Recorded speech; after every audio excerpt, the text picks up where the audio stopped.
है, ये जो वीडियो है ऑनलाइन अपलोड हो जाएगा। ठीक, क्योंकि व्याकरण कभी बदलता नहीं, जो रहता है वो हमेशा के लिए रहता है। जैसे इतिहास एक बार छप गया, वैसे व्याकरण एक बार छप गया। ठीक है, तो जैसे यूट्यूब में अगर देखना तो रवि सर 07 नाम से सर्च करना तो आ जाएगा। ठीक, तो मैं तुम लोग को सिलेबस दिया हूँ ना, उसमें हम लोग व्याकरण का एक सिलेबस है जिसमें क्या क्या पढ़ेंगे, क्या क्या दिया हूँ उसमें 10 लेवल का, 10 क्लास तक का व्याकरण का पूरा सिलेबस है ना। तो हम लोग 8 क्लास में ही पूरा 10 क्लास का पढ़ लेंगे, ताकि जब तुम लोग 9 और 10 में जाओगे, इंटर करोगे, तो वहाँ रिपीट हो जाएगा, तो तुम लोग का रिवीजन हो जाएगा अच्छे से। ठीक है, मैं जब 10वीं पढ़ रहा था तो मेरे को वहाँ पढ़ा रहे थे अलंकार, रस और जो है ना ये सब, जो 10वीं संज्ञा नहीं, जो 10वीं लेवल का है। ठीक है, जैसे मुहावरा हो गया, ठीक, ये सब। ठीक, तो आज हम लोग पढ़ेंगे संज्ञा। ठीक,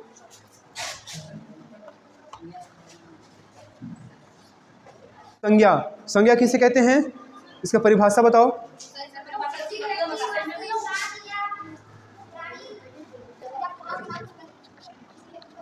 किसी व्यक्ति, स्थान, वस्तु या भाव को नहीं, किसी व्यक्ति, स्थान, वस्तु या भाव के नाम को क्या कहते हैं।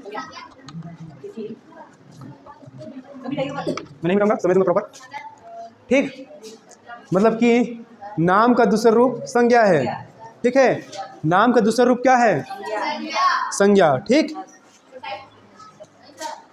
ये एक कंप्लीट सीरीज है जिसमें हम लोग पूरा व्याकरण सीखेंगे। ठीक है, देखो परिभाषा क्या है, किसी व्यक्ति, स्थान, वस्तु या भाव, मतलब व्यक्ति का नाम, जैसे कि मान लो किसी का नाम पंकज है। ठीक है, तो पंकज नाम भी क्या है, संज्ञा है। ठीक है, स्थान, वस्तु, जाति, या यहाँ पे जाति भी लिख दो, जाति या भाव के नाम को, मतलब जाति भी एक प्रकार का जाति हो गया, समूह। देखो जैसे कि एक जाति हो गया मनुष्यों का एक जाति, ये भी संज्ञा है। पशुओं की एक जाति, तो भी संज्ञा है। ठीक है, पक्षियों की एक जाति हो गया जो उड़ने वाला है। ठीक है, ये सब संज्ञा है। भाव मतलब कि भाव, जैसे कि मैं उदास हूँ, थोड़ा सा भाव हो गया ना कि मैं उदास हूँ। एक भाव हो गया कि मैं खुश हूँ। ये सब क्या है, ये सब के नाम को क्या बोलते हैं, संज्ञा। संज्ञा के 3 भेद होते हैं, लेकिन एक भेद में उसके 2 क्या हैं और पार्ट्स दिए हैं, जैसे कि द्रववाचक हो गया और एक और बोल रहे हो भाववाचक, जो भी है ना। ठीक, तो 5 हो जाएंगे टोटल, लेकिन संज्ञा के भेद कितने हैं, संज्ञा के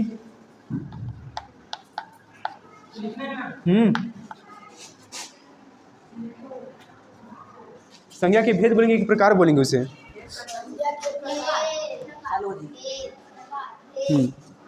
भेद ही बोलेंगे। तो आगे लिखेंगे संज्ञा के 3 भेद होते हैं। संज्ञा के 3 भेद होते हैं। ठीक है, कौन कौन सा, नंबर 1 व्यक्तिवाचक,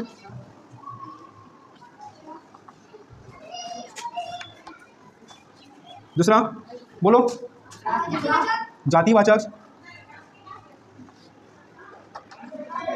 तीसरा भाववाचक। क्या है, भाववाचक। ठीक है, व्यक्तिवाचक, जातिवाचक, भाववाचक।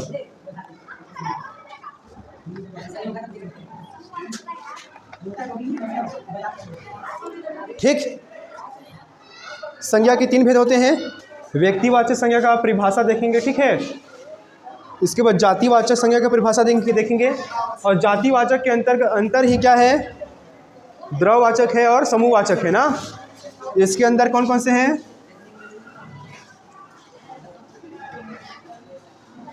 द्रववाचक और समूहवाचक, ये जातिवाचक संज्ञा के अंतर्गत है। ठीक, अब हर भेद के क्या देखेंगे, जो परिभाषा है, परिभाषा देखेंगे उसका, और उदाहरण देखेंगे। ठीक है, पहला क्या था,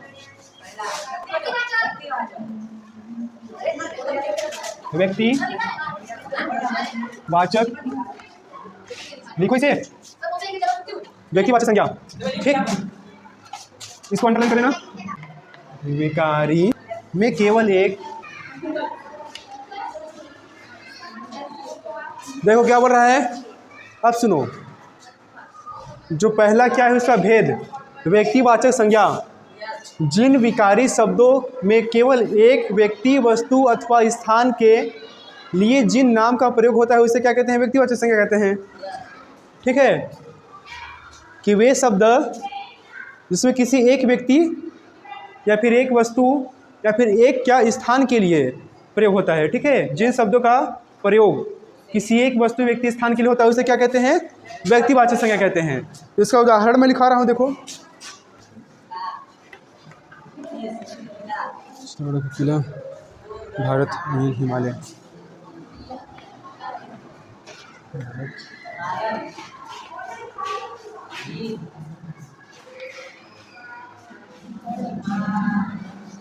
हिमालय। ठीक, क्या हुआ, देखो, अब देखो कि वे शब्द जिसमें किसी एक वस्तु, स्थान या भाव के नाम को क्या करता है, दिखाता है। भाव नहीं है ना, व्यक्ति, वस्तु अथवा स्थान। जैसे ये किसी चित्तौड़गढ़ का किला, ये कौन सा संज्ञा है, व्यक्तिवाचक संज्ञा। ठीक है, चित्तौड़गढ़ का किला ये व्यक्तिवाचक है क्योंकि किसी एक किले को बता रहा है कि चित्तौड़गढ़ का किला, बस एक किला को। भारत, अनिल, हाँ भारत है, भारत बस एक भारत को क्या कर रहा है, रिप्रेजेंट कर रहा है ना, किसी एक स्थान को।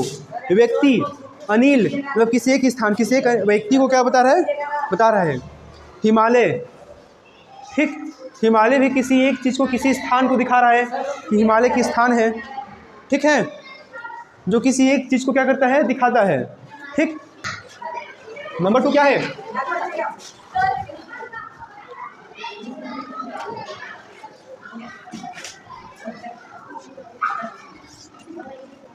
जातिवाचक संज्ञा। ठीक है,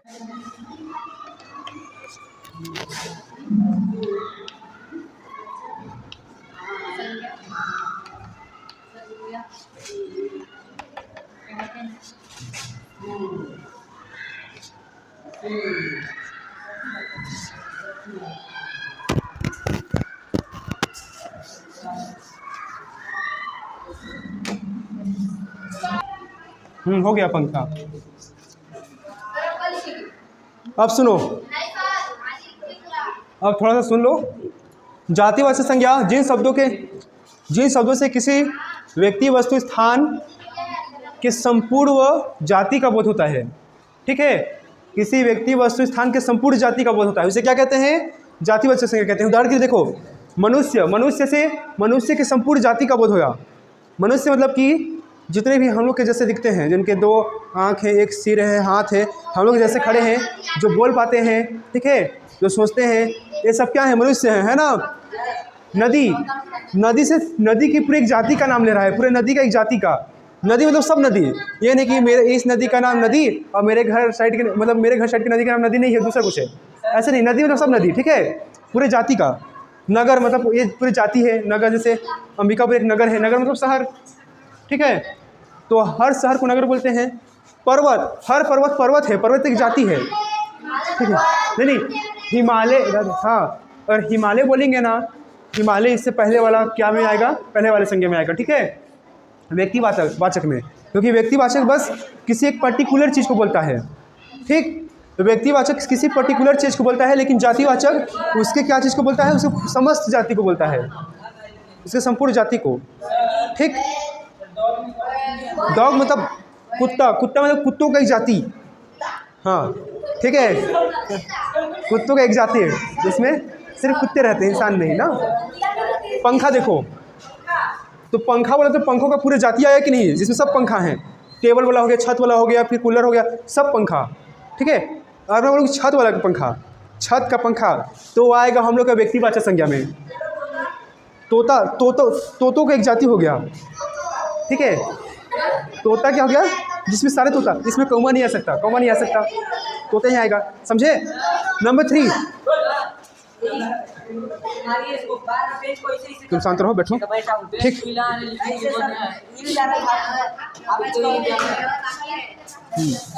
जाति वाचक की।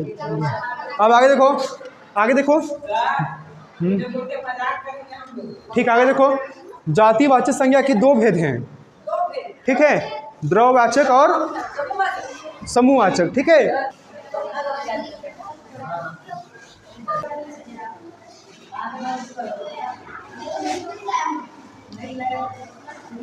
जातिवाचक संज्ञा के भेद, पहला द्रववाचक संज्ञा, दूसरा क्या है, दूसरा समूहवाचक संज्ञा, ठीक है।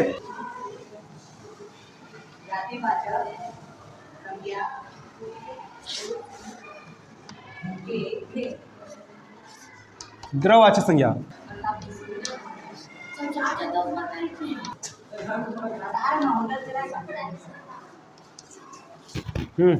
द्रववाचक जातिवाचक के अंतर्गत आता है, ठीक है। द्रववाचक वे संज्ञा, वे वस्तुएं जिन्हें हम लोग नाप तोल सकते हैं, वो द्रववाचक संज्ञा के अंतर्गत आते हैं, ठीक है। जैसे गुड़, चना, शक्कर, चांदी, ये क्या है, द्रववाचक संज्ञा। अब हम लोग लिखेंगे समूहवाचक संज्ञा और समूहवाचक संज्ञा पढ़ेंगे, ठीक है। उसी का सेकंड पार्ट क्या है,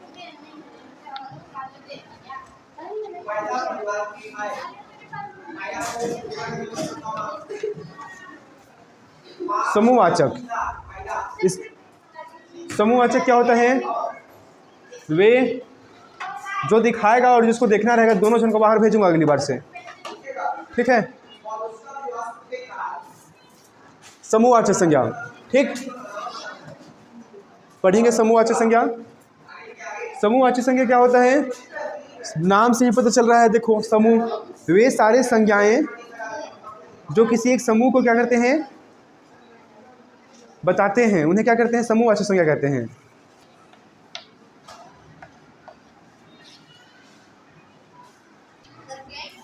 छोड़ो उसको, जल्दी लिखो समूह।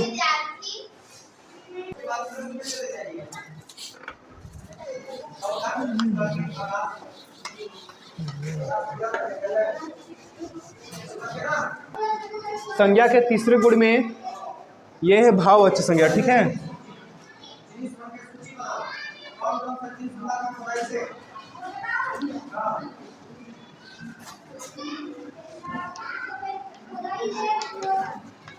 भाववाचक, भाववाचक बोलने से ही पता चल रहा है कि वे संज्ञा जिसमें कुछ भाव होता है उसे भाववाचक बोलते होंगे, ठीक है। तो इसका मैं कैसे लिख सकता हूँ, जिसे